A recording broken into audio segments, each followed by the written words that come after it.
Oke Sobat Historia dimanapun Anda berada, kali ini kita jumpa lagi di channel yang tidak terlalu penting. Dan kali ini kita akan membahas tentang beberapa peristiwa penting menjelang terjadinya proklamasi kemerdekaan Indonesia pada tanggal 17 Agustus 1945. Sebelum kita lanjut, jangan lupa untuk tekan tombol subscribe yang ada di bawah channel ini, dan jangan lupa untuk like, comment, and share video ini jikalau menurut kamu video ini bermanfaat untuk kamu dan membuka akal sehatmu tentang peristiwa-peristiwa yang telah terjadi di masa lampau. Baik, langsung saja kita akan bahas satu persatu apa saja sebenarnya peristiwa yang terjadi menjelang terjadinya proklamasi kemerdekaan Indonesia. Yang pertama adalah peristiwa kekalahan Jepang dalam Perang Asia Pasifik. Menjelang akhir tahun 1944, Jepang mulai mengalami kekalahan dari pasukan sekutu. Beberapa wilayah jajahannya satu persatu berhasil direbut sekutu. Puncak kekalahan Jepang terjadi setelah sekutu, dalam hal ini Amerika Serikat, menjatuhkan bom atom pada dua kota utama di Jepang, yakni pada tanggal 6 Agustus 1945, sekutu menjatuhkan bom di kota Hiroshima. Kemudian pada tanggal 9 Agustus 1945, sekutu menjatuhkan bom di kota Nagasaki. Lulu lantaknya kedua kota utama tersebut memiliki pengaruh yang sangat besar terhadap Jepang, yang memaksa Jepang untuk menyerah tanpa syarat kepada sekutu. Perjanjian penyerahan Jepang kepada sekutu ditandatangani di atas kapal USS Missouri pada tanggal 2 September 1945, yang diwakili oleh pihak sekutu, dalam hal ini Jenderal Douglas MacArthur, dan pihak Jepang yang diwakili oleh Menteri Luar Negeri Mamoru Shigemitsu. Kedua, peristiwa Rengas Dengklok. Setelah terjadinya pengumuman terhadap kota Hiroshima dan Nagasaki, berita tersebut sampai kepada para aktivis pergerakan yang ada di tanah air. Pada tanggal 9 Agustus 1945, Insinyur Soekarno, Muhammad Hatta, dan Rajiman Widyon-Dingrat dipanggil ke Dalat, Vietnam oleh Jenderal Terauchi, yang merupakan Panglima Angkatan Bersenjata Jepang untuk wilayah Asia bagian Tenggara. Pada tanggal 10 Agustus 1945, Sultan Syahrir mendengarkan siaran radio British Broadcasting Corporation, atau yang lebih dikenal dengan BBC, tentang kemungkinan Jepang akan menyerah kepada sekutu. Dalam waktu singkat, kabar tersebut menyebar ke kalangan aktivis pergerakan, baik golongan tua maupun golongan muda. Kalangan aktivis pergerakan di tanah air menjadi yakin bahwa pemanggilan ketiga tokoh tersebut ke Dalat, Vietnam, berkaitan dengan kemungkinan menyerahnya Jepang. Hal ini meyakinkan pejuang kemerdekaan untuk segera mempersiapkan kemerdekaan Indonesia. Jangan sampai Indonesia dikuasai oleh sekutu dan dikembalikan kepada Belanda. Keinginan untuk segera memproklamasikan kemerdekaan Indonesia menimbulkan perbedaan pendapat antara golongan tua dan golongan muda.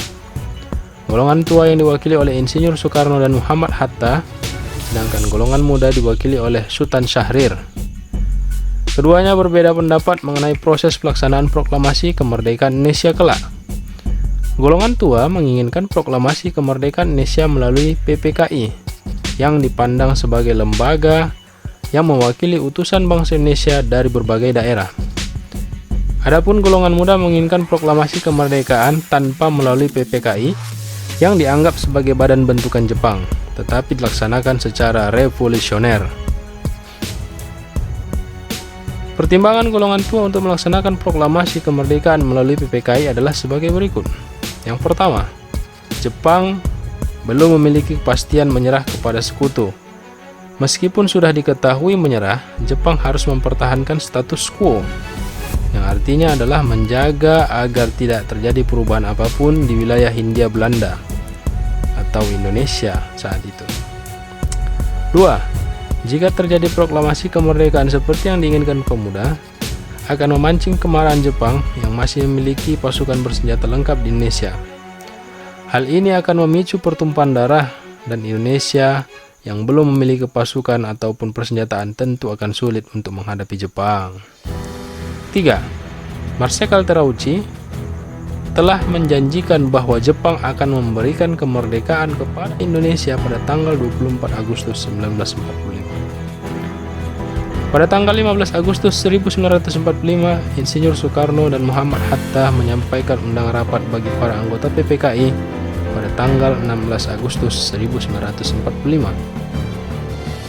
Sementara itu, golongan muda yang mengetahuinya juga bersiap untuk memboikot rapat tersebut.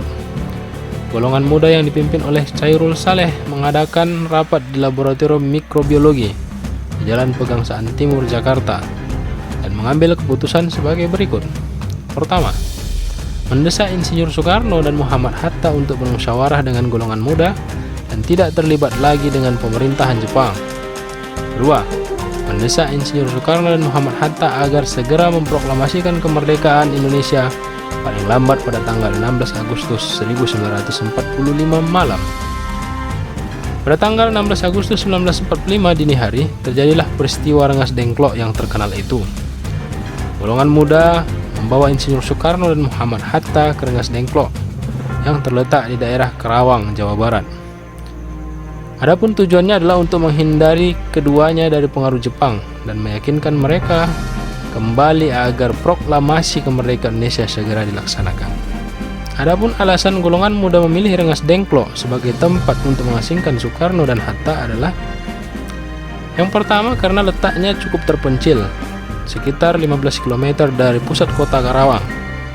Yang kedua, terdapat markas pasukan peta yang saling berhubungan baik antara Daidan atau Batalion Purwakarta dengan Daidan Jakarta, sehingga jika terjadi sesuatu akan cepat mendapat bantuan keamanan. Insinyur Soekarno dan Dr. Andes Muhammad Hatta tetap menolak keinginan golongan muda. Pada akhirnya, disepakati oleh kedua golongan tersebut bahwa proklamasi kemerdekaan Indonesia paling lambat akan dilakukan pada tanggal 17 Agustus 1945. Ahmad Subarjo menjemput kedua tokoh nasional tersebut kembali ke Jakarta untuk mempersiapkan kemerdekaan Indonesia. 3. Perumusan naskah teks proklamasi kemerdekaan Indonesia. Pada tanggal 16 Agustus 1945 malam, Insinyur Soekarno dan Muhammad Hatta kembali ke Jakarta didampingi oleh Ahmad Subarjo. Laksamana Tadashi Maeda membawa keduanya ke rumah Mayor Jenderal Moichiro Yamamoto dan Mayor Jenderal Otoshi Nishimura. Keduanya menolak memberikan kemerdekaan Indonesia karena Jepang memang harus menjaga status quo pasca kekalahannya dari Sekutu. Hal ini meyakinkan keduanya bahwa janji kemerdekaan Jepang tidak akan pernah terwujud. Insinyur Soekarno dan Dr. Andes Muhammad Hatta kembali ke rumah Laksamana Maeda di Jalan Imam Bonjol 1, Jakarta, untuk mempersiapkan proklamasi kemerdekaan Indonesia. Adapun tokoh-tokoh yang terlibat dalam rapat perumusan teks proklamasi kemerdekaan Indonesia adalah Mr. Ahmad Subarjo, Soekarni, Sayuti Melik, Burhanuddin, Muhammad Diyah, dan Sudiro. Insinyur Soekarno dan Dr. Andes Muhammad Hatta serta Ahmad Subarjo kemudian merumuskan teks proklamasi. Insinyur Soekarno menyumbangkan kata proklamasi dan Jakarta 17/8 tahun 05 Wakil-wakil bangsa Indonesia. Sedangkan Ahmad Subarjo menyampaikan usul kalimat kami bangsa Indonesia. Dengan ini menyatakan kemerdekaan Indonesia. Selanjutnya Dr. Andes Muhammad Hatta menambahkan kalimat hal-hal yang mengenai pemindahan kekuasaan dan lain-lain diselenggarakan dengan cara seksama dan dalam tempo yang sesingkat-singkatnya. Wah, ternyata Soekarno hanya sedikit sekali mengusulkan. Setelah selesai, naskah diketik oleh Sayuti Melik. Ada beberapa perubahan yang dilakukan dalam teks proklamasi tersebut, yakni kata tempo menjadi tempo.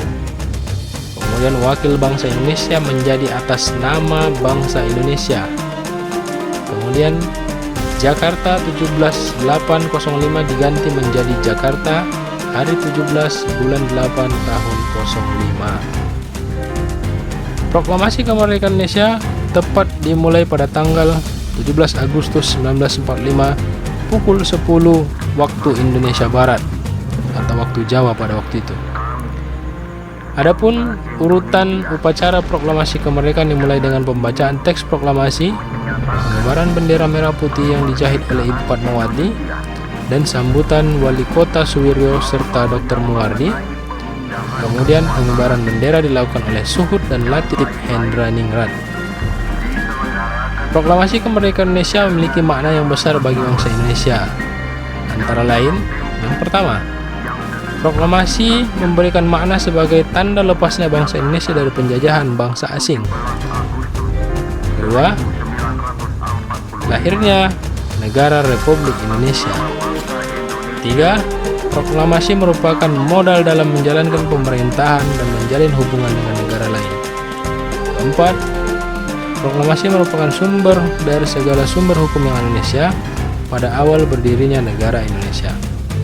Inilah tadi beberapa peristiwa penting yang melatar belakangi terjadinya peristiwa proklamasi pada tanggal 17 Agustus 1945. Nah, bagaimana menurut kalian? Apakah proklamasi itu diberikan oleh Jepang atau diraih oleh Indonesia sendiri? Silahkan kamu jawab sendiri. Sampai di sini dulu video kita. Nantikan video selanjutnya. Terima kasih. Salam Jasnya.